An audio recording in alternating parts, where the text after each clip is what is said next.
beloved family and friends. God bless you. God bless you.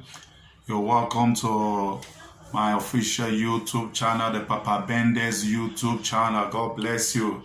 Thank you all for supporting us. For as many that have subscribed to this very platform, we say God bless you. God bless you.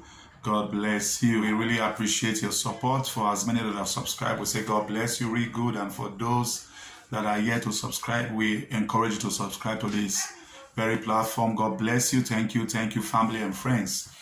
For today, we are going to be doing something a bit different from what you are used to. You know, I'm supposed to be handling a topic concerning the stepmother today, but with what is happening from where I come from, I see the reason for me not to do this, because we have a pressing issue that we need to address, and it is concerning what is happening right there in Nigeria, the ENDSARS movement. And there is a need for me to also air my own view and my voice concerning this. I'm putting on this black to mourn with as many families that are mourning even at this very time in my country. It's not the family, it's not just the family, the whole nation of Nigeria. We are all mourning the death of our beloved youths that have passed on to glory even at a very tender age. They left their house to go out for a peaceful protest, but their dead bodies is what returned back to their homes.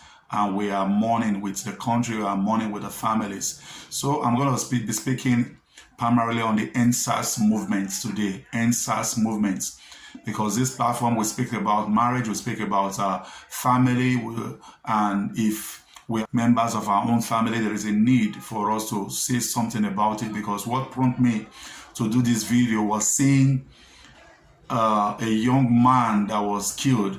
This young guy have a young wife and 2 children, about 3 years and 1-year-old boy, made children. And I thought about it, that this young lady now is going to be a widow. Is going to be a widow, and if we do not speak concerning evil, it shows that we are not really children of God, because we cannot see evil and be celebrating evil. So before I go any further, I'm going to read a portion of the Bible to us. Please call your family and friends. Let us be part of this very episode. We are talking about the ENDSARS, end police brutality, end extortion from our politicians, making so much money, ripping the nations up, while the poor people are the ones, feeling the effects of the economic problem in the country. The rich are not feeling it in any way. So please sit down and relax. I will try to be as brief as possible. Let us open our Bible to the book of 1 Samuel chapter 8. I've been meditating concerning this very verse of scripture, and I'm going to read it to our hearing. 1 Samuel chapter 8. I'm going to take it from verse 5. Or I take it from verse 4. 1 Samuel chapter 8 from verse 4. So then all the elders of Israel gathered themselves together and came to Samuel unto Ramah, and said unto him, Behold, thou art old, and thy sons walk not in thy ways. Now make us a king to judge us like all the nations. But the thing displeased Samuel when they said, Give us a king to judge us. And Samuel prayed unto the Lord. Verse 7. And the Lord said unto Samuel, Hearken unto the voice of the people in all that they say unto thee, for they have not rejected thee, but they have rejected me, that I should not reign over them. We'll just jump to verse 20 in the same 1 Samuel chapter 8. Okay, I'll take it from verse 19. Nevertheless, the people refused to obey the voice of Samuel, and they said, Nay, but we will have a king over us, that we also may be like all the nations, and that our king may judge us and go out before us and fight our battles. And Samuel heard all the words of the people, and he rehearsed them in the ears of the Lord. 22. And the Lord said to Samuel, Hearken unto their voice, and make them a king. And Samuel said unto the men of Israel, Go ye every man unto his city. Praise God. There is a purpose that I read this very portion of the Bible, because I've been meditating upon this even while the youths in Nigeria came out to protest against bad governance, against police brutality. They came out, these are the people that elected the president, elected governors, the senators, the House of Rep members, the chairman, the councillor. And these same people that voted you to represent their interests are coming out for once to say, this is what we want from you. This is God, God Almighty, the creator of the heavens and the earth. Why the people that he created with his own hands said that they needed a king, God told the prophets, Samuel, hearken unto them. Though this thing will not be to their favor, because God was preparing a king in the person of David, but the appropriate time has not, it was not the appropriate time for God to bring forth David to become king. God was still, processing David. But the children of Israel came out, they said, we needed a king. It displeased the servants of God. It displeased God himself. But God told Samuel, give them what they want. Because if there are no people, there will not be anybody that God will call his children or his people. There need to be a people for God to say, I have children or I have a people. So also without the electorate, without the masses, without the people, there is no president, there is no governor, there is no senator, there is no House of Rep. There is no chairman and there is no councillor. These people came out peacefully to say, this is what we want. And all that I expect from day one is for the president, the authority to come out and address them and to look into what these people say they want or what they say they do not want.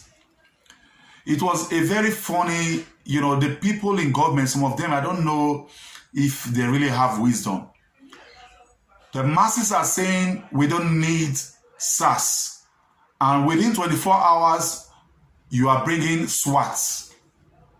So this is how the government of our nation is being run. They just keep changing the names. Oh, people didn't want PDP and they came up with APC. And it is funny when I see people speak against, PDP and they are in APC. But the same caliber of people, the same people that were in PDP are now in APC. It is just the name that they swapped. Now, between the APC and the PDP are the same people, divided into two, changing names. And these are youths that are articulate. These are youths that are vibrant. These are youths that are full of wisdom. And you feel that you can just brainwash them. Within 24 hours, you change the name. And they are saying they don't want SWAT. They don't want SARS. They don't want police brutality. It is a shame that, a law-abiding citizen will be afraid of a policeman. I live in a foreign world where because I am documented, because I am law-abiding, I see the police and I say hi to the police and they say hi to me. I live in a foreign world where I am not afraid of the soldier or the army man, the army officer. I have never seen an army officer in this part of the world speak to a civilian on the road or maltreat a civilian on the road. No, they are very loving people because their training is not to begin to brutalize people that are paying them, because we pay tax and from this tax they receive their salaries. It is a shame that when we see a army man in Nigeria, we are so afraid, even while we are innocent. Somebody that has money or that is influential can go to the barrack and pick, 2 soldier men to go deal with somebody that he is having a problem with. And without asking question, the soldier man will come and start, maltreating a civilian. You know, when I see how the soldiers or the army officer treats civilians and how we are afraid of them, I begin to wonder what kind of a country we are from. Over here, you play with the army officer. You joke with the army officer. And this is not what is obtainable in our nation. We are so afraid of them. How can a father, the children are saying that, father or daddy, this thing that is happening, we don't like it. And the father will go call an external person to come begin to shoot against at his children. It is unheard of. It is unheard of. And for our president, I've seen some videos of him protesting while Jonathan Goodluck was president, but nobody shot at him. A lot of people protested during the past, regime of or the past tenure of Goodluck, Ebele, Jonathan, but nobody shot at nobody. But now, youths are being killed right on the streets. It's a shame. It's a shame. I am standing with the youths to say we need to end police brutality. We need to end sars. We need to end SWAT. And the income of political, the presidents, the governors, the senators, the House of Rep, we need to cut them down. All these political position holders, we need to cut it down. I think, the youths, which I am part of, we are saying that at least let the president's salary be ×2 of the director of ministries, so that they begin to feel the pain that the masses are feeling. When it's time for them to pass any law that will affect the masses, to increase fuel, to increase tariff, they are very fast. But where it is something that will affect them, no, they don't. You don't hear about it. Fighting about minimum wage, whereas the salaries of our president, the salaries of our senators are the highest all over the globe. But we appoint people, we pay them, we pay them so much. This is why they are killing themselves to get into position. This is why they are, committing rituals, doing all form of rituals in order for them to be in position. If their salaries, for instance, the salary of the president was 250,000, I doubt if they will be doing what they are doing to get into power.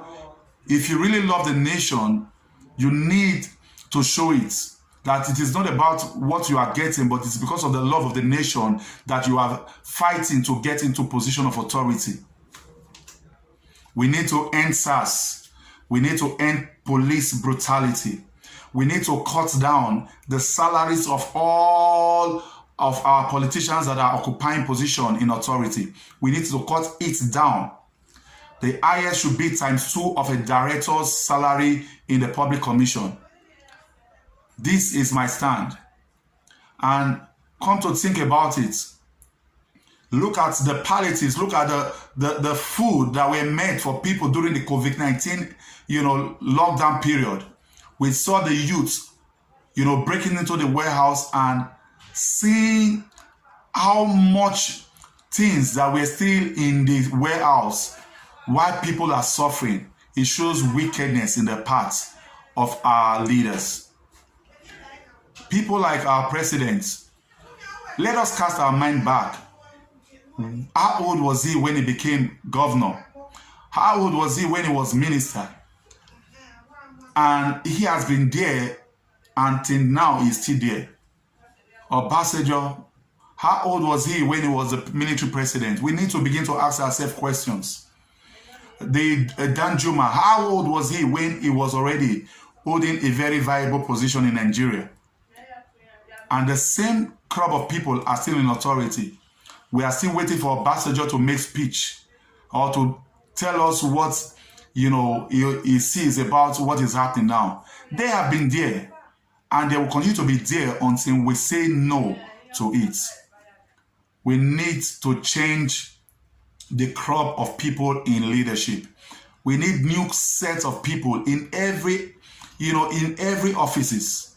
From the office of the president, the office of the governors, the office of the House of Rep, the senators. How old was Tinubu when he was senator? Go check records. And you that is watching me, how old are you now? Is it a wrong thing if a 30-year-old become the governor of my state? If a 40-year-old become the president of our nation? If a 35-year-old become the Senate president? And a 29-year-old becomes the Speaker of the House of Rep? The narrative needs to change. And talking about, positions of authorities, for you to become a president, I think there is a need for you to be at least a PhD holder. At least. This is why, they keep fighting about, fake white results and fake, I begin to wonder, a nation that has well over, I should say more than 50 million graduates. And we are, is a fake white certificate, is a fake. We need to up our game now. We need to up our games. Because there are people in authority that have no business being in authority. And it is high time we begin to make our voice to be heard. I'm going to speak about, some of these things that are, giving us unrest in our own hearts as youth. We are having this, we are not having the peace that we ought to have. And these things need to be addressed. And these things we need changes in it. I saw, as I said earlier on, a young man that was killed, that have, 2 male children, about a 3-year-old and a 1-year-old. And the president made a broadcast, and there was no reference to people that lost their life. Wickedness.